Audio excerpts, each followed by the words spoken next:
நான் ஒரு பக்கம் நேத்து மேட்சை ஜெயிக்கிறதுக்கான அதிர்ஷ்டம் ஆர்சிபிக்கு இருக்குன்னு சொல்லி வீடியோ போட்டிருந்தேன். கண்டிப்பா அதிர்ஷ்டம் இருந்துச்சுங்க. ஃபர்ஸ்ட் 10 ஓவர் வரைக்கும் அதிர்ஷ்டம் நல்லாவே இருந்துச்சு.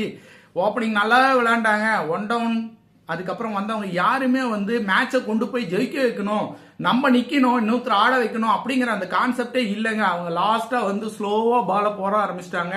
ஸ்லோவா பால போடுறாங்கன்னு தெரிஞ்சுக்கிட்டுமே எல்லாருமே அடிக்க தான் பார்த்தாங்க.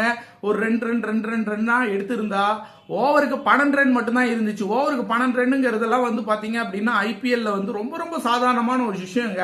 ஓவருக்கு 30 ரன் இருந்தாலே தைரியமா நின்று ஆடுறாங்க. இது இந்த தோல்விக்கு காரணம் பாத்தீங்கன்னா ஆர்சிபி தான் சுத்தமா சொல்லணும். ஏன்னா எஸ்ஆர்ஹெச் நார்மலா அவங்க பவுலிங் சைடு வீக்குங்க. அது நார்மலா உங்களுக்கே தெரியும். நேத்தும் அவங்க பவுலிங் சைடு வீக், அவங்க நல்லாலாம் போடவே இல்லை.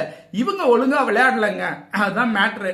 ஆர்சிபி நேத்து ஜெயிச்சிருந்தாங்க அப்படின்னா பாயிண்ட் டேபிள்ல நம்பர் 1ல இருந்திருப்பாங்க. நம்பர் 1ல இருக்கும் போது அவங்க தோத்து இருந்தா கூட இன்னொரு வாய்ப்பு இருக்கு, ஜெயிச்சா டைரக்ட் ஃபைனல். இதெல்லாம் யோசிக்கணும் இல்லைங்களா? இதெல்லாம் யோசிச்சுதான் நேத்து அவங்க விளையாண்டுருக்கணும். பை சான்ஸ் அவங்க மிஸ் பண்ணிட்டாங்கன்னு தான் சொல்லணும். அவங்களோட கடைசி மேட்ச் ஆர்சிபியோட கடைசி மேட்ச் எல்எஸ்டியோட இருக்கு. அதுல அவங்க ப்ரூவ் பண்ணுவாங்களா அப்படிங்கறத வெயிட் பண்ணி தான் பார்க்கணும். இந்த பக்கம் ஜிடி பாத்தீங்கன்னா இப்ப நம்பர் 1 பொசிஷன்ல இருக்கு. அவங்க சிஎஸ்கே ஓட மேட்ச், அவங்க நாளைக்கு மேட்ச்ல சிஎஸ்கே கூட வின் பண்ணாங்கன்னா அவங்க பாயிண்ட் 1 டேபிள்ல போவாங்க.